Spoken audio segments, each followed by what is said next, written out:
On the road, I now call the November 27th Special Council meeting to order. Up first is our invocation by Pastor David Butler. Thank you for being here.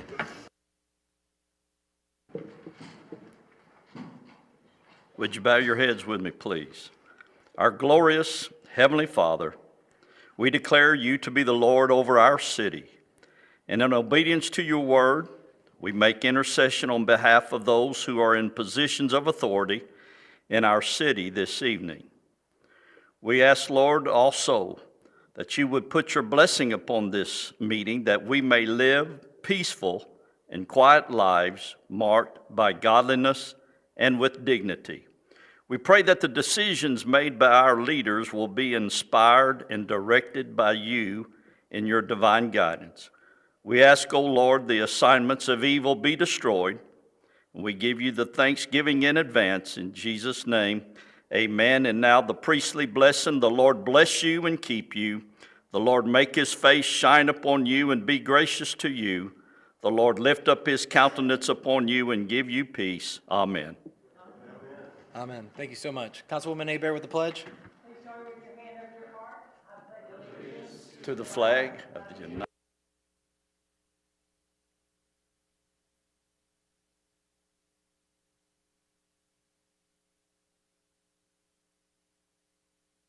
All right, thank you both. All right, up first will be a proclamation for saving lives through early kidney screening.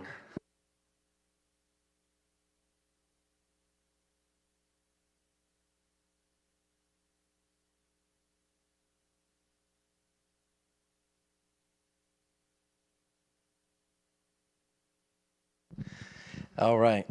Well, before I begin, I guess I'll introduce you guys first. So if you guys want to say your name. Amber Irons. I want you to say This is Grayson. Nice. Well, I appreciate you guys both being here. All right, so the City of Destin proclamation, saving lives through early kidney screening. Whereas as of 2022, kidney diseases is the ninth leading cause of death in the United States and currently affects 1 in 7, or 37 million people. Of these 37 million people living with kidney disease, over 800,000 of them are considered to be kidney failures. And whereas as of February 2023, there were 88,658 people in the United States on the transplant list waiting to receive a kidney.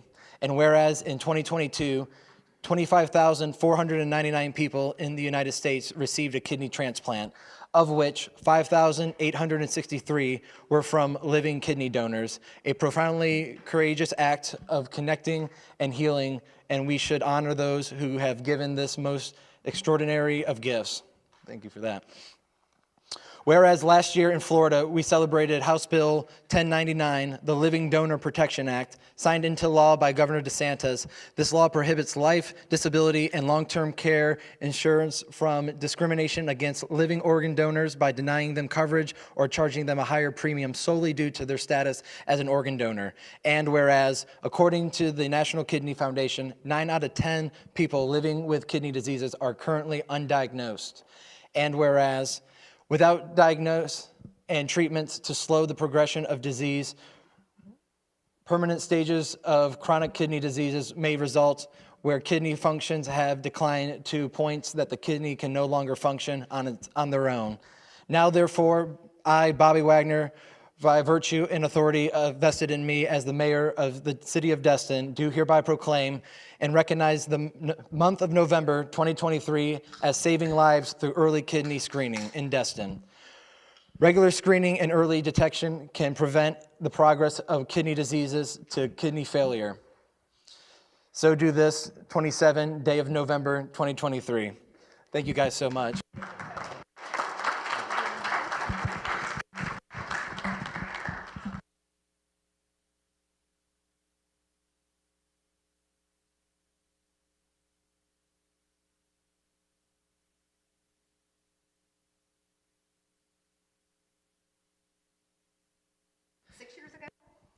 Seven years ago. Do you have anything you want to add? No, I think you just about covered. Well, all right. Well, thank you so much. You.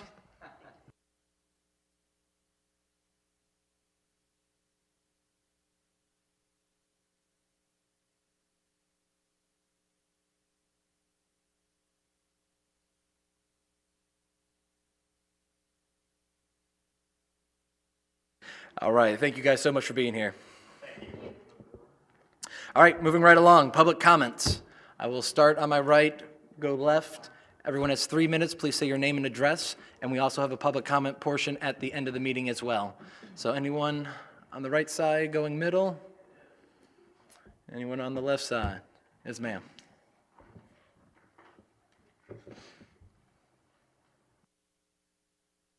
Push the button. Great. Hello, I'm Tara Wixom-Destin, and I will be speaking regarding Agenda Item 5C. I'm a 5-year resident of 730 Kelly Street. Kelly Street is zoned residential. It contains our only elementary school and adjoins many other neighborhoods in our community. Children and families flood the extra wide sidewalks every morning and afternoon as they go to and from school. Destin residents use Kelly Street for exercise, to walk pets, all day, every day. And all of these people and user groups are constantly crossing Kelly Street and the side streets while dodging cars going 50 miles per hour at times or higher. I can say almost weekly that I have had a near miss while trying to safely enter or exit my own driveway. I have piano students that walk to my home, and I worry about their safety each day that they travel to see me. I also have pets that I worry getting out and getting hit on a busy street. Many locals and tourists alike use my neighborhood as an alternative to Highway 98 to shave off perceived time of their commute, and the straightaway from the AOC to Beach Drive allows for the acceleration to unsafe speeds. It's dangerous. The proposed stops will force a deceleration to comply with the posted speed limits and will hopefully prevent further catastrophic events such as vehicle and pedestrian accidents. The blinking stop sign on Seibert and Forest exists because of this exact same problem. And I would argue that it's been successful, and it was a budget-friendly way of solving some of the speed problems we saw on that straightaway down Seibert. We broke up the straightaway. We, as a community, have decided that 30 miles per hour is the safe speed limit for Kelly Street. It's been posted for years. Either we do what we can to slow people down and increase safety in the neighborhood, or we decide that we are pro-selfish convenience over safety in our neighborhoods. I implore the council to support the stop signs and to vote for safety over perceived convenience. Thank you for your time, your service, and your consideration on this matter. Thank you so much. All right, anyone else? Come on down.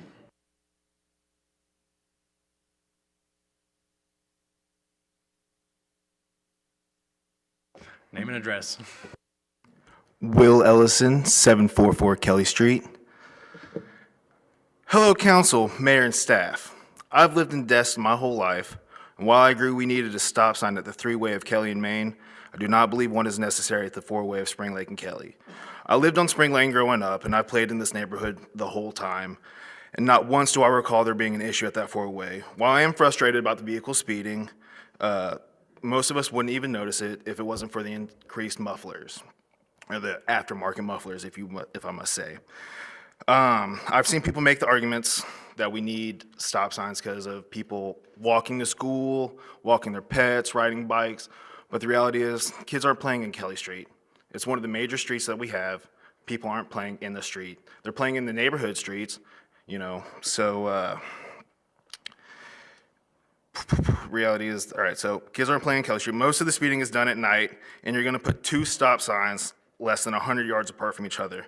Like I said, I do not believe this will solve the issue. We do pay the Okaloosa County Sheriff's Office a good bit of money. Maybe we should ask them to maybe patrol the street a little bit more. I believe that a presence is needed on that street. Maybe tickets are written, and we see where it goes from there. I don't believe stop signs are the issue. I say no to the stop sign. All right, thank you so much. All right, anyone else? Yes, sir.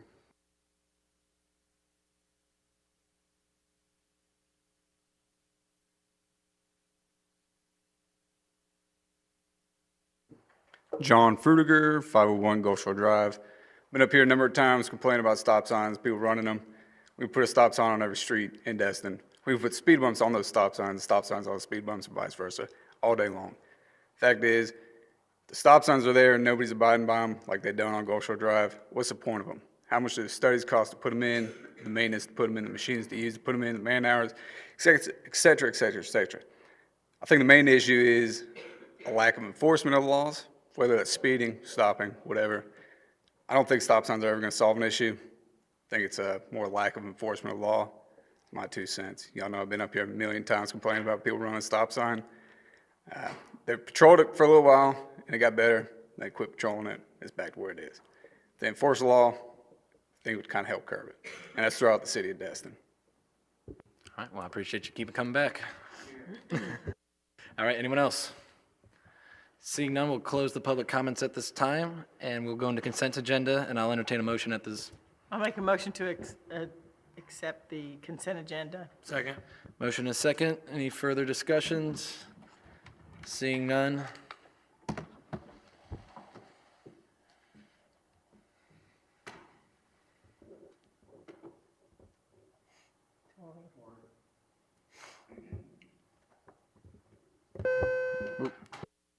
All right, ayes have it, so moved. Public hearings. Kim.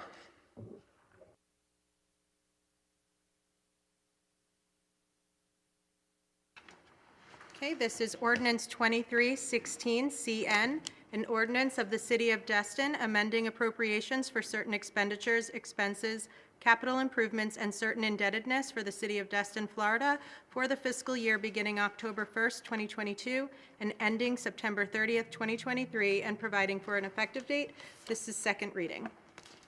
Seeing that this is a public hearing, at this time, if there's any public comments specific to this topic, this is your time to speak. Seeing none, I'll close the public comments. Councilman Bagby? Motion to approve ordinance 23-16-CN on second reading. Second. Motion, I have a second. Any further discussions? Seeing none, calling the vote. Ayes have it unanimously, so moved. All right, Kim, number B. Ordinance 2318 CN, an ordinance of the City of Destin, Florida, relating to a natural gas utility franchise of the Okaloosa Gas District, extending ordinance 1302 CN for an additional 5 years pursuant to the same terms and conditions set forth in ordinance 1302 CN, providing for repealing, severability, and providing for an effective date. This is first reading, and as you all know, we heard this ordinance at the last 2 meetings on first and second reading, so the only change is now, instead of a 10-year term, it would be a 5-year term. Great. If anyone in the public is here to speak on the natural gas franchise, this is your time to do so. Seeing none, I'll close the public comments and entertain a motion. Second. Nice. Seeing no further discussion, calling the vote.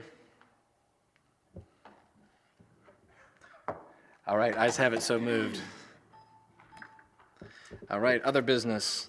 Is this Lance? Yep. The first item in 5A is the renewal and replacement spreadsheet that Ms. Strickland and Mr. Burgess put together for us, and they are ready to answer questions.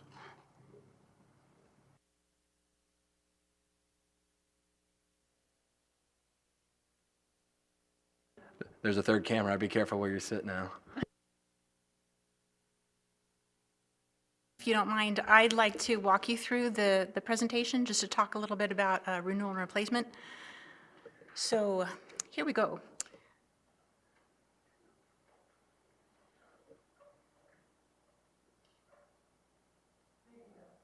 There it goes. Okay. Ah. Here we go. Okay. Now that we got the mechanics of this going. So one of the primary duties of a city is to maintain basic infrastructure and facilities. Some of you might know most infrastructure and facilities are generally conveyed to a city. In certain cases, you might choose to, you might say you need a new community center, so you'll borrow some money, build a new community center, but then after that, our job is to maintain it, or a new development is going in, so you'll make a deal with the developer to put in a road, sidewalks, maybe some stormwater to keep those homes from flooding. And often, most often, the developer pays for all of that infrastructure. And then they convey it to the city, and then our job is to maintain it as we go forward in life. In some cases, instead of building them themselves, the developer will give the city the money to build it, but this is the same kind of scenario, right? So we have a lot of roads, sidewalks, streetlights, stormwater systems, parks, libraries, recreation facilities, and that's our basic job as a city. We are supposed to maintain these items. All of our strategic goals support this, what we're supposed to be doing. It lends to a financially sound city, enhanced quality of life and safety for cities, or for families, economic development, revitalization. You know, this is the face of the city. When investors come in, we want them to see beautiful, well-maintained infrastructure so that they'll want to invest in us. Effective, efficient, aesthetically pleasing infrastructure. We want to keep mobility and connectivity as best as we can. And of course, the better you maintain, renew and replace, the more green and sustainable environment you'll have. So also in our funded strategic plan, items 3.2 and 3.7 are very directly related to having a renewal and replacement plan. 3.2 is for the city facilities and infrastructure, and 3.7 is to implement a pavement management program, which is basically renewing and replacing sections of roadway, so remilling, restriping, and so forth. So why? Why renew and replace? We want to keep citizens and staff safe.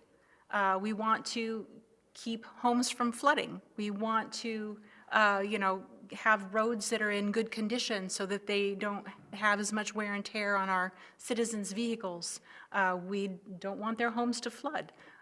We want the equipment that we use. We want people, our staff, using vehicles that are safe and that are not stuck in second gear and only go forward, right? So these are some of the reasons of why we have a renewal and replacement program. So what do we renew and replace? So a renewal and replacement program, like many of you may be accustomed to HOAs, right? You have the major components, your swimming pools, the roofs, the HVAC units, the major components. We're not talking about the little things that we maintain on a daily basis. We're talking about the major pieces. And we want to plan, and we'd like to put the money into the fund on a regular basis so we don't have 20 million one year and then $1 million for the next 20 years, right? You try to make it as even as you can. So that's one of the bases behind renewal and replacement programs. So how are we doing as a city? Oh, goodness. As you can see from this slide, red is bad, green is good, okay? And yellow is we're moving into the bad territory. 38% of our current infrastructure and facilities is more than 11 years past due for a renewal or replacement. And then we have another 18% that's in the 5 to 10 year range past due. So again, a renewal and replacement program, it's just a kind of a guideline. Now, when we see that something is coming past due, we go out and we double check it, we double check the condition. We're not just changing things to change things. We're not just swapping out vehicles just to swap out vehicles or remilling a street just to remill it. We're actually double checking the condition before we invest the money to do these things. But we're in a fix right now, $18.6 million of delayed renewals and replacements. So the roads, our roadways are the most important part. So we have 70%, 30% in good condition in the green, and then 70% that needs to be looked at. 38% of those roadways are very likely in need of remilling and resurfacing based on the dates of when we last remilled them or when we put them into place. Just a little attempt at, pound of prevention pizza. Yeah, anyway, or an ounce of prevention. There we go. So in your packets, you have the spreadsheet, the renewal and replacement spreadsheet. What we've put in there, I've hidden some of the columns, otherwise it would be, just huge and ungainly to deal with. This is an example from the roadways, so the things that are highlighted in dark gray it's extra data that I've hidden. It's data that we use to calculate how much it would cost to renew and replace these things. This one is from roads. We've separated out our 66 miles of roadways into 226 different units. We try to renew and replace different sections that are all contiguous for maybe what might be to some people obvious reasons. The mobilization fees, it's easier to go into one location and change them out. So we have length and lanes, that determines the number of square yards, and then we have the cost per square yard, and so on and so forth. In your packets, you're going to see the most important column is it's the remaining useful life. So we've got some conditional formatting there. The red ones are more than 10 years beyond their useful lives. The ones in yellow are in that 0 to 10-year range. And then the ones with no formatting, they're in good condition. And as you saw from the previous slide, that's like 30% of our roadways. So if we look at the 20-year plan, here's where we are. Over the next 20 years, we need to invest about $62 million into our infrastructure. So we were to divide that over 20 years, that comes out to about $3 million a year, which, hey, that happens to be about our depreciation each year. Surprise, surprise, right? Funny how that works, right? So in your packets, you have, I believe I showed the first 10 years of this 20-year program. So you can see the different years and how the different amounts go up and down. Some years, the minimum was $1.1 million. The max year was $11.9 million worth of work that we feel most likely needs to be done. So here's an example from the cash flow spreadsheet. We show the cash going in. You'll always use gas tax number 1. I'm putting 100% of that. It's for operating, but we're also allowed to use it to renew roadway. So I put 100% of that into the renewal and replacement fund. But then we also need to supplement with some general fund money. So this example I have here, we tried to spread out the $20 million worth of roadway work that needs done. We spread that out to 2027, trying to get to the places that have been least worked on over the last 20 years and progressively, moving around to areas of the city where things have been touched a little more recently. So when I come back at the next meeting, we're going to have to make some decisions. We're going to have to make some decisions on how much we want to commit to this renewal and replacement fund. We need to decide what's the time frame that we want to use to address all of this deferred maintenance that we've been doing it. We could do it over a 3-year period, or we could stretch it out maybe in some cases to a 10-year period. But we need to start somewhere, and we just need to have these discussions. So the minimum commitments we'll be putting into the renewal and replacement fund, we'll be talking about that. The maximum, what happens if you have hit that maximum balance? What would council want to do? Would you want to continue putting in your commitment of a certain percentage each year? Or would you, allow it if we hit that max to decrease? So these are all decisions about things that we'll be talking about next.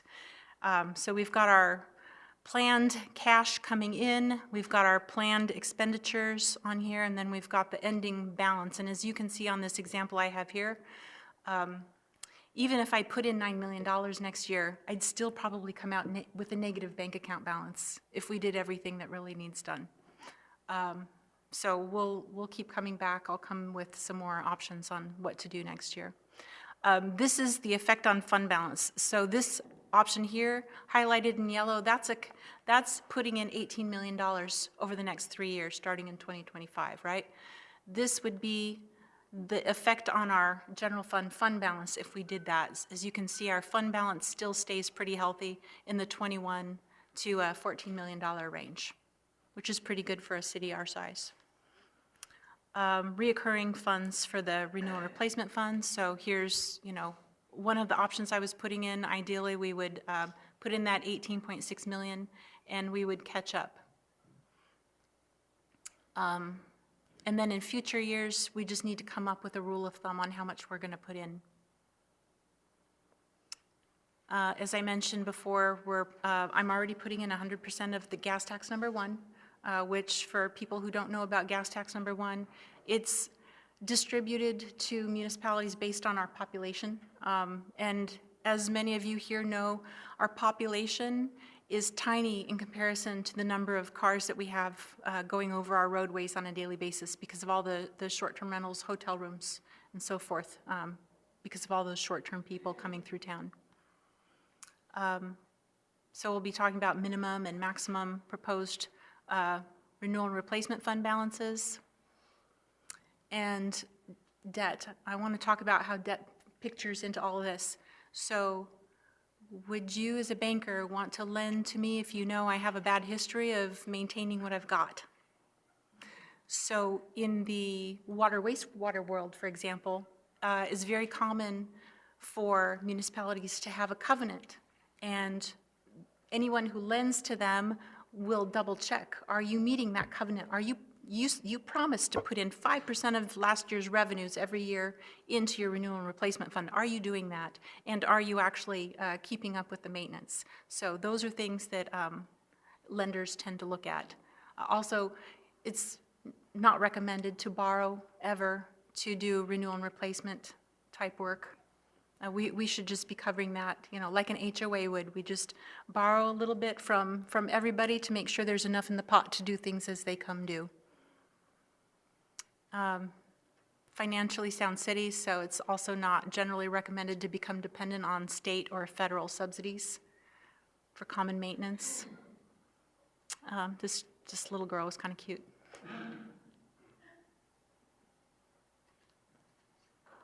So financially sound city, these are some of the things around town that we're just supposed to be maintaining. So it costs us about $386 a year to cover the public safety aspect of our town. $306 per 50 linear feet to maintain roadways and sidewalks.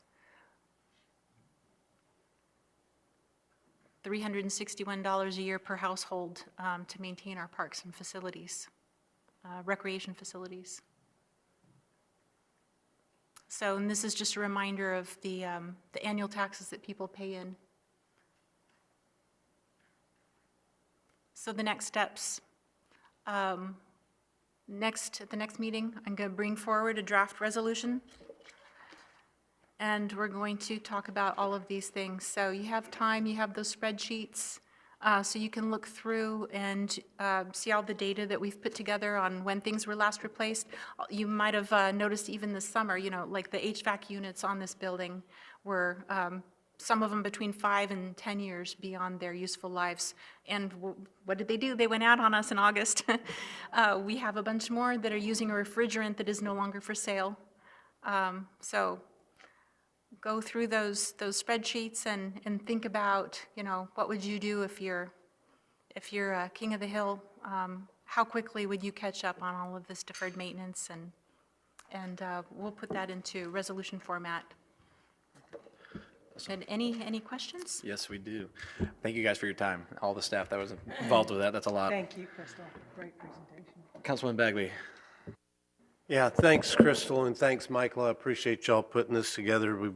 Y'all been working on this for a while. This is not the sexy part of being city council, but this is probably one of the more important things that we do. And and I want to thank Lance also for his work in shepherding this. We had hoped to bring you a draft resolution, but at the last minute we didn't. But we will bring you a draft resolution at the next meeting because we have to figure out how to do this.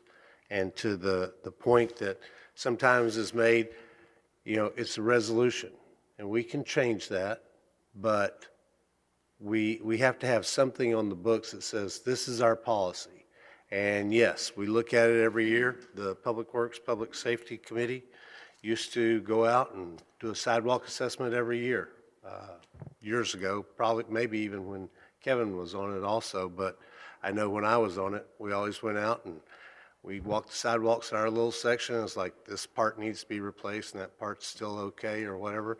And that's what we did, but we had a plan, and for some reason, in the last 10 years, we may have had a plan, we just didn't execute it and we didn't fund it. And so when you don't execute it and you don't fund it, you end up with $38 million due. And this is, all we're trying to do here is to not be the next Flint, Michigan. And I know we don't do water pipes, but we do infrastructure, storm water, and roads and sidewalks.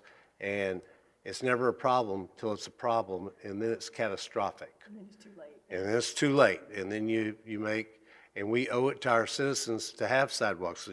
Our plan used to be, we were going to put sidewalks all through the town, and kids could bicycle all over town, and they could go to Publix or Winn-Dixie or wherever to the ball fields, and there would be sidewalks from every neighborhood.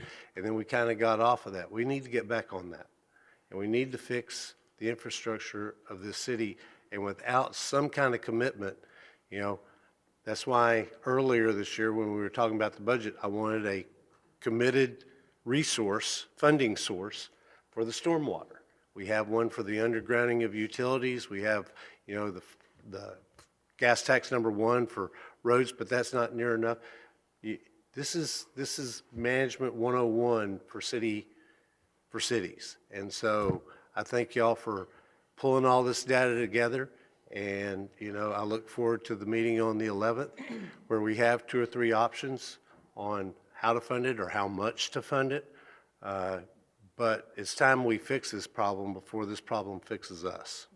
I agree. All right, Councilman Guile and Schmidt. Thank you. Thank you very much, Crystal. I have a couple questions for you. One, from what I heard and what I saw, it says that the evaluation is date-driven. Were there any physical assessments or testing done on any of the roadways? So there actually was testing? There was some, but not all of it. This report is mostly a desk report, but we have had, Michael, could you speak to the roadway assessments we've done so far? Sure. About every 3 years, staff will go out and do a roadway assessment for the 63 miles of roadways we have. We have a matrix scoring system that we use for longitudinal cracking, transverse cracking, alligator cracking, all the types of defects that you find in asphalt. And they rank them, score them either from a 0, which means it was freshly laid, to a 3, which is in need of some sort of maintenance.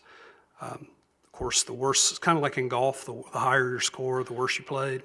So we do that every 3 years, and we could probably do another one in 2024, but it's not slated again until 2025. Does that include a cook-off on the asphalt to burn off the asphalt binder to find out how much binder's actually in the pavement itself for sustainability? Are we talking about newer roads or older roads? The older roads. The older roads, unfortunately, pre-1984, you'll notice in that spreadsheet, and let me go ahead and explain a little bit how some of those dates came to be. What I tried to do is go back through minutes, through financials, through agendas, and find requests from staff to mill or resurface a road. Surprisingly, or not surprisingly, a lot of those records were hard to come by. So what I did as an alternative is looked at aerial photography. I looked at, I exhausted every means I knew to kind of determine how old a road was. Ultimately, I had to, in the GIS, I had to identify the construction date of the primary structure on a parcel. And I just figured that the road was there before that structure was built. And so a lot of them you'll see be like 1961 or something like that, but probably has been treated since then, but it was done under the county. So we don't have those records. But the past probably 2 or 3 years, we've attempted to mill and resurface roads, and we can't mill them because the asphalt is so thin. For example, Vintage Circle and Vintage Court were resurfaced this past weekend. Not this past weekend, but the weekend prior. The asphalt there was about 3/4 of an inch thick. And what was underneath it was just red sand. Okay. So it varies, and quality control is always an issue when you're, laying asphalt. And apparently they were trying to stretch $1 and stretch asphalt. Twin Lakes was the same way. They're just incredibly thin roads. So, of course, they break down, deteriorate, and decay faster. Thank you for that. I've got, But along those lines, since you brought up that topic, I know that our engineering department, they're really recommending that we add certain additives to the asphalt as we lay down in the future. It should extend their useful lives tremendously without very much additional cost, so. all right. And I know you said subsidies aren't the way to go with this, but one thing that you did mention, we have 3,600 residents that are homesteaded. We have anywhere from 60,000 to 100,000 tourists here. Does TDC, I mean, are they dedicating anything to help us with this problem? No, we would have to go through a very rigorous session with them in order to try to attain some of the TDC dollars for the roadways. I don't believe the city's been successful in, I know that the city has tried to get money from the TDC, but I don't think they've been successful. Lance, do you know in their history, have they been successful? No. All right. Well, thank you very much. All right, Councilor Schmidt. Thank you. Thank you, Crystal, Michael, staff, for all putting all this together. A few comments, questions, and my password it just kicked me out, so give me 1 second. The slide about Sound City, financial Sound City, you put 4 or 5 different categories here about approximate dollar amount per year per household. Those dollar amounts come from where exactly? That comes from the FY23 budget that we had adopted last year. So based on that, I imagine that's kind of a number that could be generated every year, right? So if every year per household our citizens are putting money into taxes for these categories, what does it say that, City Parks and Recreation's facility has 75% of the items on this spreadsheet that are beyond useful life? How does that work then? Right. Yeah. Yeah, it doesn't So really like work, does for it? roads, is it because this is it is- because the city council didn't put a strategic vision item that says fix the roads, Well, that we didn't fix them, or what would These you? should be basic things that the city does. Okay. It's just, I I hear you. can't speak to past councils, I but I'm understand. sure there were important pressing things that they chose to do instead of Gotcha. the roads, for example. For the parks, this is why we've been looking at the schedule of fees. As you know, we have that resolution that a certain percentage of parks and recreation, both operations and maintenance, are covered by fees. So it's not just all the ad valorem, which was on the next page. So when we talk about the water, stormwater, catastrophic events, Mr. Babby was talking about things like that. Is that the last page on this packet that we're talking about? And if so, it doesn't look like it needs to be done. So where is that being covered? Yeah, the stormwater systems, the piping underground and the swales and everything. It's very common practice with cities to set up a stormwater utility. And my estimate, it would be between $58 to $65 per parcel if we were to do that. It's also more common to, the problem areas come with what they call impervious areas. So if you hired an outside consultant, they would look at the square feet of impervious surfaces on each parcel, and they would decide how much to charge. So the more green space you have, the more you're naturally Gotcha. taking stormwater away. So there are other options other than just putting in general fund money for the stormwater, and that's why I didn't include that in these fine. total figures. I'm also excited that this resolution is coming, and yes, it's just a resolution, but I think it's a good step forward to put it out there. You mentioned at the very beginning about the importance of the facilities and what it looks like for investors and all that, and I somewhat agree with you. Roadway infrastructure aside, what people going around these cities and streets and visitors see are Morgan Sports Center, our parks, our medians, our landscaping, our signage. HVAC in this building will help the staff here, and I'm all about that, but I also think I look forward to a lot of important items to really help the outside see the value of what we have here in the city of Destin. So thank you so much. You're welcome. All right, Councilman Destin. Thank you, Mayor, and I appreciate the work you did on this and Public Works. And it is a true fact that our roads are in pretty bad shape. For the first 15 or 20 years, we did resurface. I'm trying to think of a road that we didn't resurface. We did a number of them through the CRA's, Mountain Drive, Main Street. And the problem is the last 10 or 15 years, we've not been doing much at all.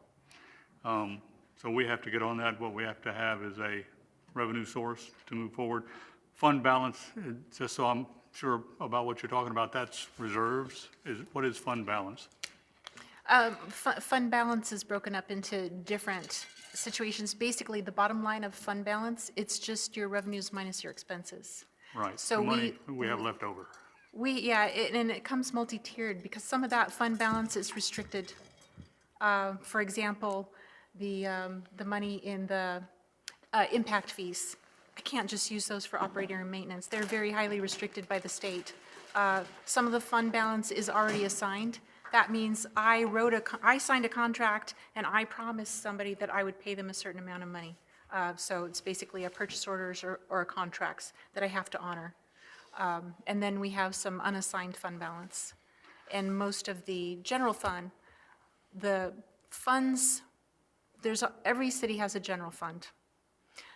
We have also set up other types of funds for any money that's either restricted or that council chose to commit with a motion or resolution. So our general fund is the home of the bulk of the unassigned fund balance, and that's what we would be using. We would be committing it, basically. Of course, when you do that, it's doing something which you recommended we don't do, which is using borrowed money. We're not borrowing it from an institution, we're borrowing it from ourselves because we have to maintain a certain. So we're going to have to come up a certain amount of money. We're going to have to come up with some other revenue sources and also some creative ways to look at the budget so that we can come up with the funds to fund this. And we certainly need, because the roads are falling apart. If you'll drive on them after a rainy day and look at, and the cracks show, it's not a pretty picture. So we'll have to get on that.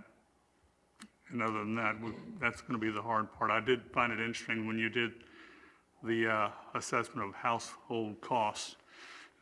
Just the cost of recreation support is considerably more than the average homestead home property pays in ad valorem taxes every year. So we're running on money that's coming from other sources right now. But the half-cent sales gas taxes is one area. There are a number of other areas we're going to have to look at to try to get our infrastructure back in the shape it should be. Councilman Bagby. So do you need me to make a motion to bring that back in resolution? Because I'd asked for that, but I was probably unclear and I wanted to make sure I was clear. So I'll make a motion that we ask Crystal, ask Lance and the staff to bring back a spreadsheet with a draft resolution that talks to some of the ways, because I agree with you, there's no silver bullet out there. If there's a silver bullet out there, we would be discussing it tonight. But it's raising the fees and everybody gets excited. You know, you're going to charge my kid to play. Well, your kid's wearing out the court or the field or the whatever, and it's got to be replaced, you know, and Santa Claus isn't going to do it. Or you're going to charge me to launch a boat, or you're going to charge me to do this. There's no simple solution, but we got to find a solution that we can agree to, or at least a majority of us can agree to. So I'll make the motion that directing staff to bring back with the draft resolution this spreadsheet at the next meeting. Motion and second. Councilman Guile, any further discussion? Yeah, I just have one quick question. It's something that we talked about back in April, I believe, and I just wanted to make sure I understood it correctly. The parking fees, do portions of that parking fees go back to this R&R funding as well? The parking fees cover anything related to the parking lots. So right now, I'm using the parking fees to resurface the existing parking lots, and we're also potentially going to use those to expand parking. And, there's a lot of thought around the fees, and especially in the Harbor District, it would be really nice to be able to bring those fees down, but first we need to decide exactly, are we going to expand the parking facilities we have there? Are we going to go vertical? Exactly how we're going to invest them, and then, ideally, hopefully, one day we'll bring those down to a nice, reasonable level where everybody will want to use our structure and it'll, fund itself in a But better those- way. But yeah, right now, those are 100% dedicated to the parking lots, and that's a really good point. Thanks. Thank you. Councilman Destin? Yeah, I think in fact by resolution, the parking fees can only go to parking in their upkeep. So that's not really, that's not a source for us at the moment. The other question I had was on the motion. I would like to see suggestions on how we raise a fund, but ultimately that'll be a decision from the council. So what you're going to bring back is a ballpark proposal, and then we will try to come up with the ways that we think are appropriate. Because I'm not looking for something to vote on at the next meeting. I'm looking for something to look at to try to make a decision. Or to implement at the next meeting. All right, Councilman Bagby, anything else? Yeah, that's the intent, is just to draft a resolution, but with options.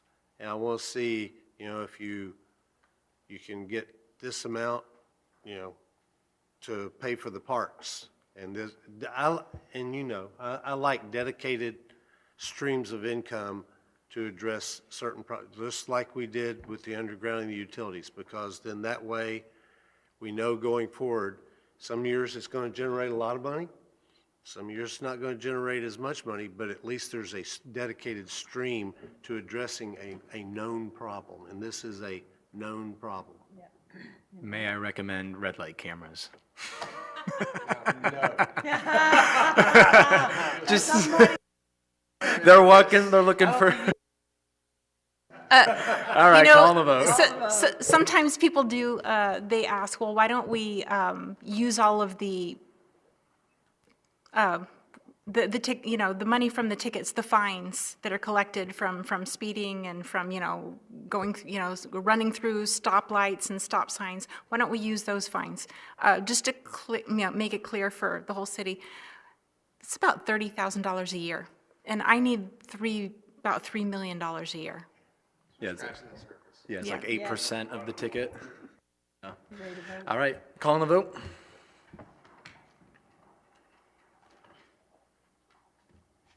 All right, ayes have it unanimously, so moved. All right, library. Thank you, Crystal. Thank you, Michael.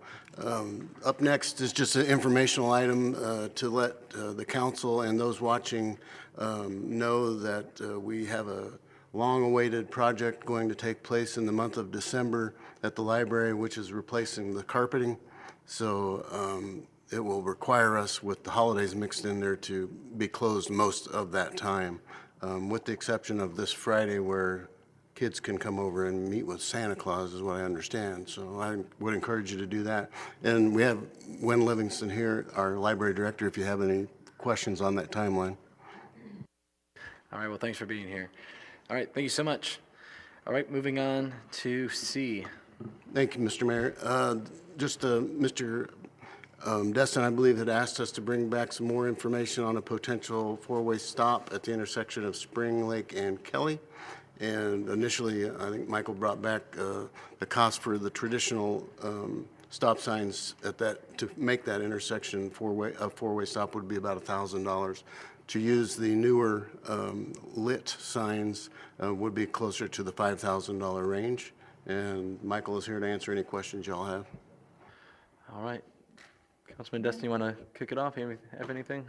Thanks, Mayor. Ed, I take it that the price is for the flashing light signs, 4 of them.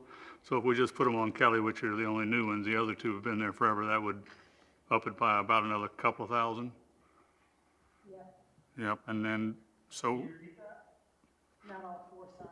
5,000 for 4 signs, I believe. Flashing 4 signs, But yeah. if you But only if we put just 2. put the 2 flashing signs on Kelly, which would be the new signs. Right? After all, there are already signs on Spring Lake on either side. Then that would cut us back down to about 2,000. And I will, on that note, make a motion that we install this 4-way stop intersection I'll second it. Flashing signs on. with flashing signs on the Kelly side only. All right, got a second? Further discussions? Yeah, my only, all right, Councilman Schmidt? Yeah, I just wanted to add a few comments. I spoke with people on the street, neighbors, people around the city as well. There's a lot of arguments for and against stop signs. There's always a lot of arguments for and against the speed humps too. I drove and measured the distances between Main Street and Beach. It's about 4/10 of a mile, so it's about halfway in between there. And then Beach to Kelly is about 4/10 of a mile as well. I'm sorry, Beach to Benning. Two things. Maybe I should have asked Ms. Destin, but I assume if traffic is being backed up due to stop signs, I guess it's safer to pull into your driveway, so it's probably okay, I would assume. Although getting out of your driveway might be possibly difficult, but it's still safer. Two, minor inconveniences for people to possibly have to slow down or stop will hopefully, ultimately, one day, I hope it never comes to it, but save a life or just slow people down. With that, the Sheriff's Department does do a lot of great things for our city and the entire county, since we all pay those taxes. I think they should also be held accountable as well to do some speed enforcement, not only there, but everywhere. And it's something that we talked about previously, about possibly adding a specific deputy to do solely one thing. And I know Mr. Destin's wife or mom a long time ago was pulled over by the sheriff or something like that, he told us. And I get that's a touchy subject, but it wouldn't hurt to also put some reminders on the Sheriff's Department to also make sure we're doing speed enforcement more than the normal all around the entire city. So, but I know not everybody will love the idea of stopping on Kelly one more time, but I think it'll make it safer ultimately. And we've been talking about safer streets in the city of Destin ever since we got up here, and I'm going to continue talking about that. So thank you. All right, Captain Fulton, do you have anything? Just to let y'all know, the grant that I was talking to y'all about recently did get approved, so we've got additional monies now. It got approved about 2 weeks ago to add, pay overtime to deputies to do speed enforcement in the city of Destin. Thank you so much for that. All right, Councilman Johnny King. Thank you, sir. Yeah, I was just curious, did we, I'm not for or against stop signs or speed bumps, but, I do like that we have a protocol for traffic. Have we performed a study? I don't know if anybody can answer that. Have we performed a study? What are the findings? Obviously, I drive down Kelly multiple times a day, and more often than not, there's people everywhere, especially if you go down during, after school or before school. So that would be my first question is, do we have results from a study? I know in the past we've talked about speed bumps or speed humps, and more often than not, I don't think this is the case because I see people flying down Kelly every day, but more often than not, the speed humps people want speed bumps because there's one or two people in particular who are flying down those roads. So my request would be to see the study. I am for stop sign in this intersection. I think going back to the Main Street in Kelly, when that tragedy happened, I think initially we had approved regular stop signs, and I think there was people who were missing them, and it was dangerous, and we did the flashers. I think going just to get on board with what we've already talked about is, I think everybody's already used to the stop signs that are on Spring Lake. But I think having the flashers right there on Kelly's a great idea if we choose to go this route. Councilwoman Aber? I just want to weigh in that I think it's, again, agreed that we need to put stop signs there. I have no problem with that. The speed tables do help on Main Street. They're set up to where about the time they start hauling boogie down, heading south on Main Street, they have to get to the next table. And it's made it a little bit easier. I don't have to always back into my driveway when I get home, so I can pull out in the morning. So you might find a stop sign will help you get in and out of your driveway for sure. So I'm glad we're doing this, and I think it's well needed in that area, especially with so many kids, and that's the elementary school. All right, everyone's getting a swing at this. Councilman Guile? I'm just curious, Councilman King asked a question I never heard an answer about, was there a study? He did ask that question, I've never heard anybody respond. Yes, Councilor Guile, we did do a speed study at that location between August 17th and August 21st of this year. The findings of that were the 85th percentile, which is kind of our litmus test.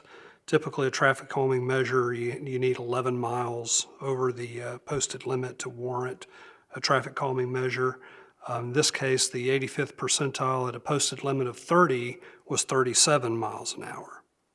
However, kind of like you've all alluded to tonight, you do have individuals that do not drive safely down Kelly, and I will make a note of this, that the max speed during that sample period was 90. Well, I just got the car and I wanted to see how fast I it understand. I was looking at you when I said that. went. That's a joke, that's a joke. All right, Councilman And Sweetser? Can I go back just to the results of this? You know, I think, I think in most cases, it's a, I'm all for, I want to see the results, so I appreciate that. You know, and I think in this special case, it just takes once. Yeah. You know, so I'm not black and white. I'm more, you know, more of a gray kind of guy, and, you know, I don't need everything to be black and white, and so I think I'd like some more discussion on that. Councilman Sweetser? Yes, I'm very happy to see this going forward, especially right there at Spring Lake, but the longest stretch on there where people go the fastest is from Benning to Calhoun and Seibert. That's where that large bend is. There's been multiple accidents there. Michael, didn't you tell me that that was part of the new, we were discussing a roundabout in that area, or? Yeah, I believe that was part of the mobility plan. It was a mobility plan project. Lewis can probably speak to this way better than I can, but that was just a concept. Okay. I mean, it's a good concept, but I would love to see us move forward on getting a little bit more further down to break it up if we can. Cool. My last comments on it is, you know, if we can look at what we were just talking about with the renewal and replacement and how the infrastructure and the roadways are a lot of our issue. Perhaps while this is going to be a solution for this street, I think the streets in general being 10 feet wide, that's the same width as on Okaloosa Island. So we're almost promoting in the over safetyness of engineering roads for cars. We've created a more dangerous place because you feel safer going faster on cars. So maybe there's a way to not necessarily change this out for the stop sign. I think the stop sign's fine for this, but I would like to see, especially on these corridor streets that we're trying to get more pedestrianized, if we can even start with restriping it, that'd be the cheaper option, but eventually as it gets into the renewal and replacement, seeing a policy where we just take the 10 feet, bring it down to 9 to 8, whatever the engineers can kind of come up with a safer measure, but I think reducing the width allows us for less water, less storm water, less asphalt, less renewal and replacement, so I think this is a great Band-Aid, but I think a policy change in the future for reducing some of the widths could eventually, potentially help us in multiple things that we're even talking about tonight. So just my two thoughts as we move forward, looking at that policy that's going to be coming up in front of us. Maybe this is a way to reduce some of those renewal replacements over time, is to potentially even make our roads safer, which reducing the width. So just throwing that out there as some ideas, and there's a lot of studies behind it that I can bring to the next council or whatnot. But that's just a belief that I have, is the solution is reducing the width, making it more of a walkable, wantable community for the pedestrians and not the cars. I have a question about that, because I did see an issue where ambulance was having trouble getting through even with our current width when we had congested roadways. Yeah. So as you narrow that, how are you allowing people safe option of It could still be evacuating grass. the roadway? It could still be grass, but I mean, you veer off when it comes to an emergency vehicle, but the true nature of the road being tighter. I mean, go in front of Home Depot where it bends a little bit. There's canopies, there's medians, all these different traffic calming measures add up to be you couldn't go 60 on that road if you wanted to, unless you had some hot rod, because of just all the small things that add up. So we have a lot of straightaways that are wide, straight, and just asking to go 90 evidently. So that's just my thoughts on it all.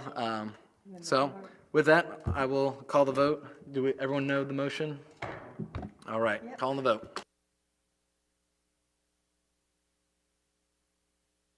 Unanimously so moved. I got a reservation at 7:15, so I got like 5 minutes left. I'll go quick. I have a few quick announcements. We have the tree lighting ceremony at the community center this Thursday at 6 p.m. So I hope everyone watching and everyone here will join us at the community center for that. As we said earlier, Santa will be at the library this Friday at 6 p.m. So please bring your youngsters over there to meet with Santa. And finally, I'd like to invite everyone watching and everyone here to the annual Christmas parade, which is going to be December the 9th at 10 a.m. And former council member Kyron Marler will serve as the Grand Marshal this year. And last of all, I wanted to welcome some of the members from the Destin Forward class. I understand came out tonight, so you guys picked a really good meeting to come to. Yeah, welcome. And then the last item on the agenda is item D, executive search, and I'll flip this over to Councilmember Bagby. Yeah, so what? I was going to ask the mayor if he wanted Mayor Pro Tem to start so he could escape for his fiance's dinner. Oh, Yeah, well, I was going to say congratulations to thank you. you. I know there are a lot of broken ninth grade hearts tonight all over the city of Destin. Yeah, they're going to see this and start crying because, yes, your dream, the mayor, is gone. He's off the market. Congratulations. Jim, Congratulations. I appreciate it. No, I'm not talking to you. You want Dewey to come sit in? Yeah, and then if it's going to be a sec, I did have one policy change I wanted to bring up, and I'm running out of time. Do you mind? It should take 2 minutes if it's yes 2 or no. minutes. You got 2 minutes. All right, good deal. Policy change for me going and representing us at the National League and the Florida League. Love doing it, happy to do it. It's come back with a lot of grant opportunities that have put us in first with Florida Sun Trail, so there's been some good wins. One of the things that it's doing is putting me in a little financial bind when it comes to the city, as the policy stands, is they put a card to hold the hotel. When I get there, my credit card goes on file and they charge the room. And then it takes about 2 weeks minimal for me to get the reimbursement. And now I'm caught in one where I'm gonna get one and then have it back out. Long story short, my ask would be that for the hotel specifically, if we could change the policy to where the city credit card is charged for the hotel room, that would reduce almost 2/3 of the expense. I have no problem getting reimbursed when it comes to travel and all the miscellaneous. But if there's any pros and cons, unintended consequences, it would just be a huge help for me. Stop, I'm trying to help you save time here. We used to have city credit card. I never took one because I didn't want y'all to know what I was eating dinner at on city trips, or what kind of wine I was drinking. But do we not have city credit cards anymore for council members? Was that a resolution the council passed, or what? How did that decision come about? Can we make a motion that we add a credit card for the mayor to have for his official businesses and charging the hotels too? I mean, I know it has gotten people in this state in a lot of trouble, and I don't want to get too far down this road. Lance is trying to tell. Yeah. Yeah, if you can just let us maybe an take a look at the alternative? resolution, that there was a resolution put in place to Okay. govern So credit let's cards put that on council. the Yep. December 11th agenda. Absolutely. And Yep. Appreciate it. Yeah. You know, listen, I'm not asking for much. Put it under my name, we'll get your call. I will have a GoFundMe here by the end of the year. Okay. Do you want No, dollar bills or? Traceable under $25 is what I heard from our lawyer. Did you just buy some diamonds? Yeah. Yeah. Full circle, right? Yeah. That's why I never had one, because that way I didn't accidentally use it on something. Dewey, do you want to come sit here? Is it time? Yeah. It's time. So with that, Crystal, did you have something for an alternative? Yeah, I was thinking, so part of the issue is, and we've been having it with our city staff as well, is that the hotels just aren't using and applying the charges to the city cards, even though they have them on file. They're changing their own internal policies that the card has to be present. So right now, we just give credit cards to the directors.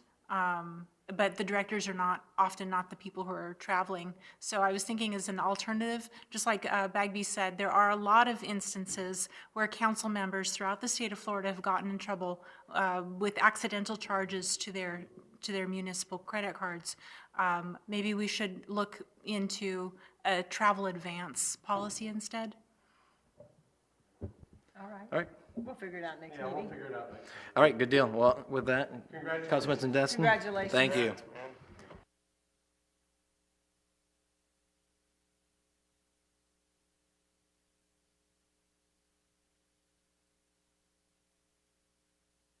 All right, Mr. Bagby. Thank you, Mr. Mayor Pro Tem.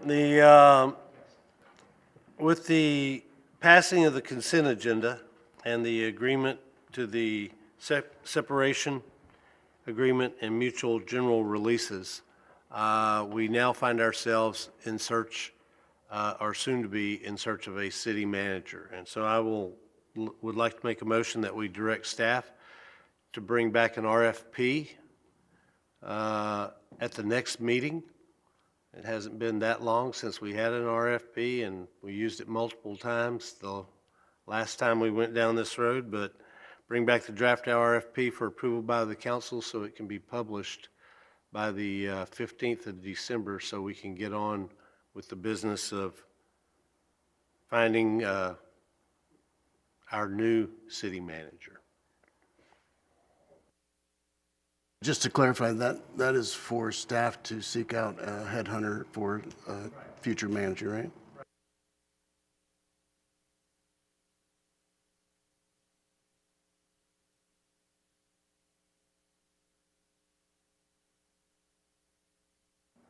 A city manager.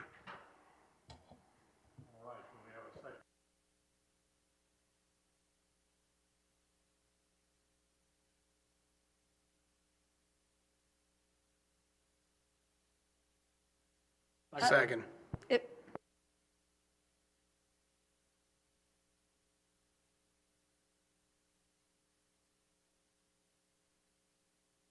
Yeah, I'm surprised that we almost didn't get a second. I mean, if you don't have a city manager, you got to have a process to hire a city manager. I mean, dang. And, you know, I don't think we ought to be, I wasn't in support of it, but I was in support of a deal that he negotiated or his attorney negotiated with our attorney. And, you know, if he's good with it, then begrudgingly I will support it. But I'm curious, if you don't want to produce an RFP, what the heck process are we going to do to get somebody in that seat? I will say this was going to be an agenda item for the December meeting, so.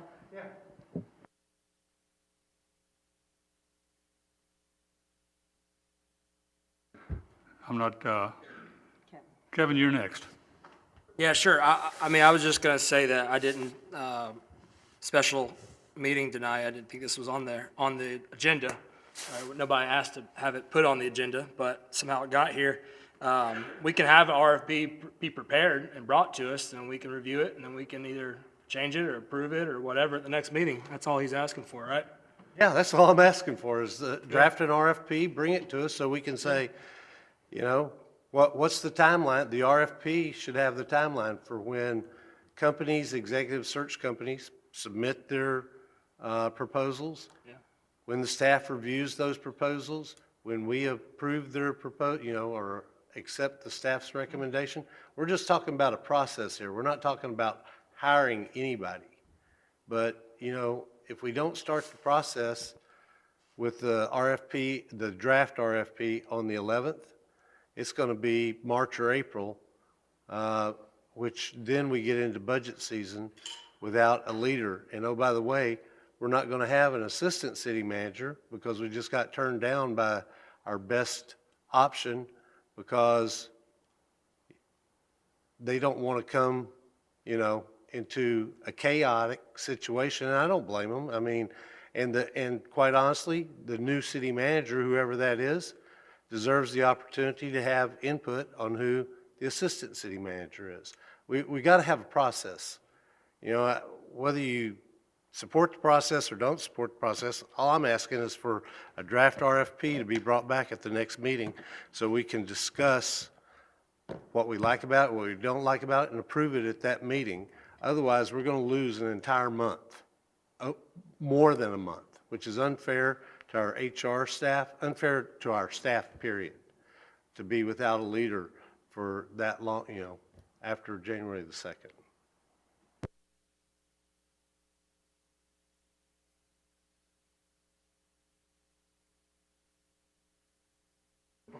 Got to learn how to operate this. Do we have any other discussion on the issue?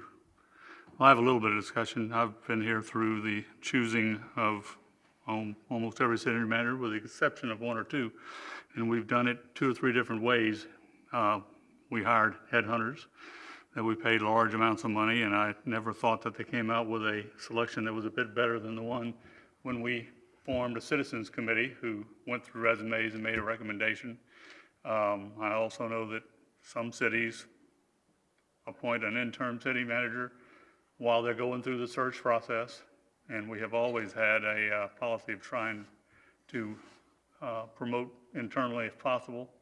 So if, Mr. Bagby, if the motion is, and I'm a little unclear, you made a motion to bring in an RFP, and Lance wanted to know if that included a headhunter, and is what you're asking is for them to come back and give us our options of what it is and how we can conduct the search? Well, we always have that ability, Mr. Destin.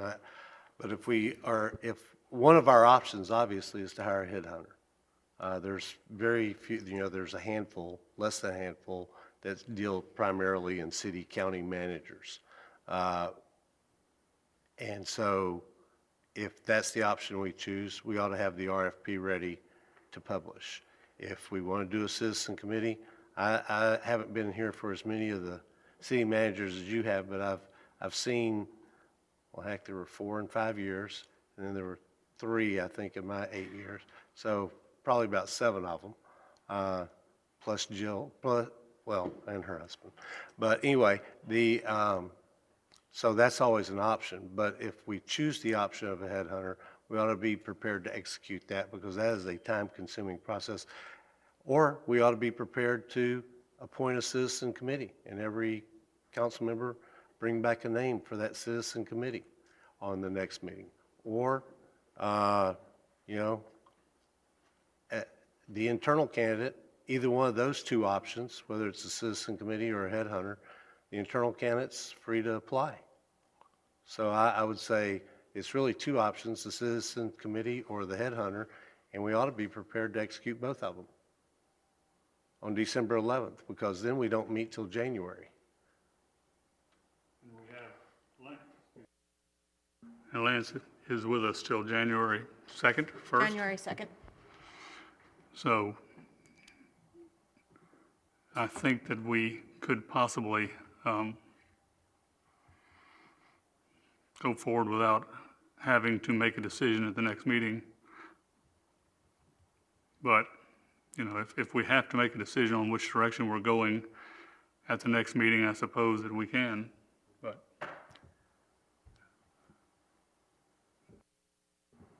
So is there any other decision, anybody else that wants to enter into the discussion? But I'm still not sold on what route we should go down to try to choose a new manager.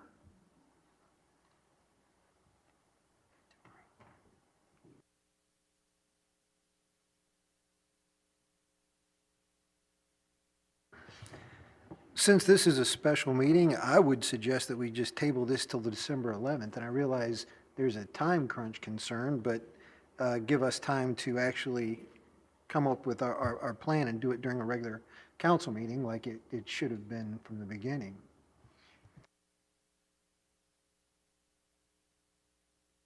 I would like to make a motion to table till December 11th. I'll second.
Control-Alt-Delete, we'll just start over.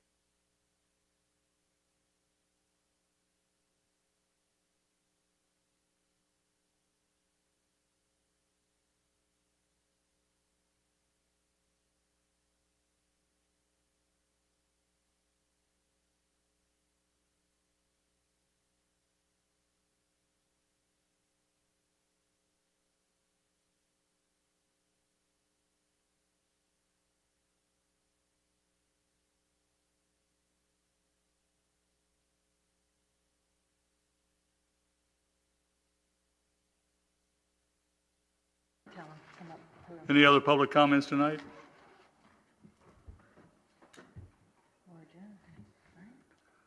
Doesn't look like there are. In that case, we will adjourn.